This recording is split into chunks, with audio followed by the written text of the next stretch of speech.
They're part of our past, they're part of our heritage, and they're also, of course, for people who worship here, very much part of their daily experience of worshipping in this cathedral. Stained glass wasn't just to keep the rain out, it wasn't just to look pretty. It's there to educate, it's there to inspire. When most medieval people were living in a little mud hut with the wife and the children and the cow, to come into a cathedral, come into a parish church where you've got the walls are essentially glass, full of fantastic paintings that depict the Christian stories. It brings to life the faith that essentially dominated their life through the medieval period. Stained glass windows were the poor man's Bible for the largely illiterate population of medieval England. But this tradition fell out of fashion and glass was removed and destroyed, including here in Wakefield, until the 19th century, when stained glass once more became an important art form. Jonathan, you're extremely fortunate here at Wakefield to have a number of particularly good windows by the 19th century's greatest stained glass manufacturers. And here is a prime example. H.M. Barnett of Newcastle, extremely good maker. This is probably one of the best windows in the cathedral. This is certainly our most cheerful window. Well, it certainly is. It's the one the children rush to have a look at when they come in here. Well, it certainly hits you, the vibrancy of the colour. I mean, although it was made in 1888, it's somewhat psychedelic. You know, it's got these wonderful wings to the angels, the greens, the purples, the blues, the reds. It's a riot of colour. Joseph's standing behind Mary, and can you see what he's holding in his hand? Well, it looks like a miner's lamp. Yes, which I think is fantastic, because here we have an interpretation in the 19th century of an event 2,000 years earlier, and yet we have almost a 19th century miner's lamp as the lamp in the stable. Because, of course, the cathedral then was surrounded by coal mines. Absolutely, it's a personal local connection. Wakefield Cathedral is probably unique in England in having such a wide range of windows created by one of the greatest stained glass makers, and that is Charles Eamer Kempe. This is one of the finest. This gives you the Easter story. So we start with the Garden of Gethsemane, which shows you the whole story. There we've got the disciples asleep, you've got the armed men coming to arrest Jesus, the judgment in front of Pilate. We then move to Christ carrying the cross, and as you can see, Jerusalem is portrayed essentially as a medieval city. And then we finish with the two criminals either side. The bit I particularly like is actually the angel above Jesus in the Garden of Gethsemane, because if you look at the wings are almost like peacocks with eyes in these wonderful feathers. And I must confess, if I was being approached by an angel like that, I'd be awestruck. So that is Kempe at his best. He was a genius, but even geniuses make mistakes. And I'd like to show you one little mistake he made. Can you pick the mistake out of this window? I'm going to have a closer look with my eyesight.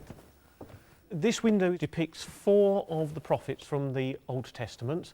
Well, those feet look a bit odd on that little child in the middle. The figure in the lower panel has been painted with 2 right feet, so he's got a right foot on his left leg. I can see, and that's just a mistake, is it? It's part of one of the quirks of the windows. It creates quite a lot of interest because people try and find it, and they've got to go through all the panels on this side until they can find the foot that's the wrong foot.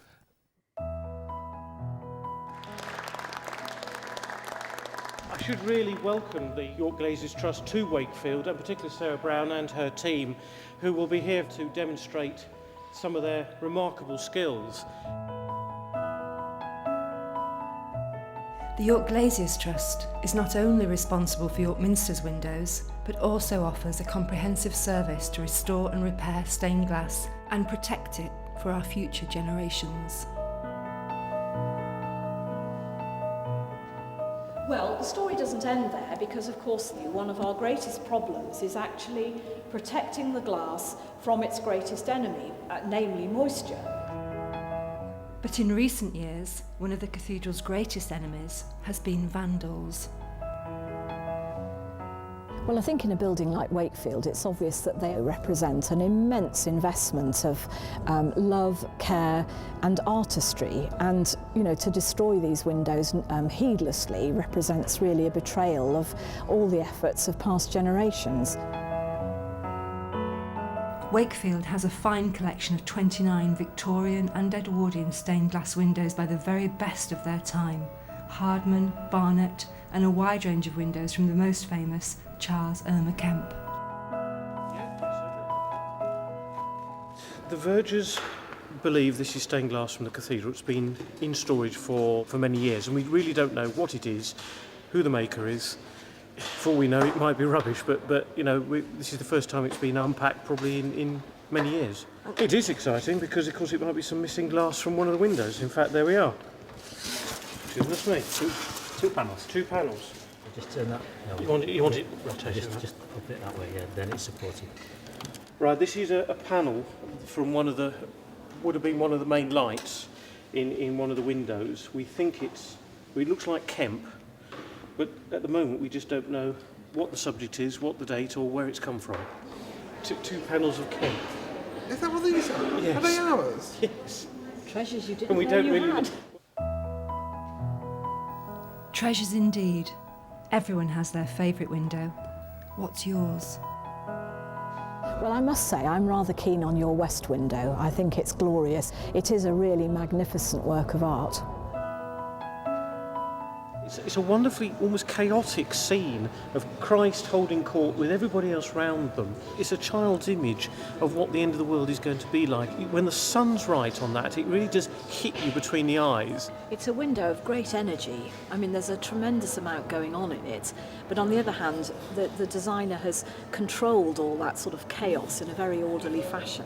Every time you look at it, there's something new. There's the rainbow running behind Christ, which, you know, you don't see instantly, and then there's wonderful shimmering gold, almost like tassels running down underneath behind the Archangel Gabriel, you know, and the wings of Gabriel with those wonderful colours of feathers. You know, it really is a joy, and you could sit there for a long time and look at that.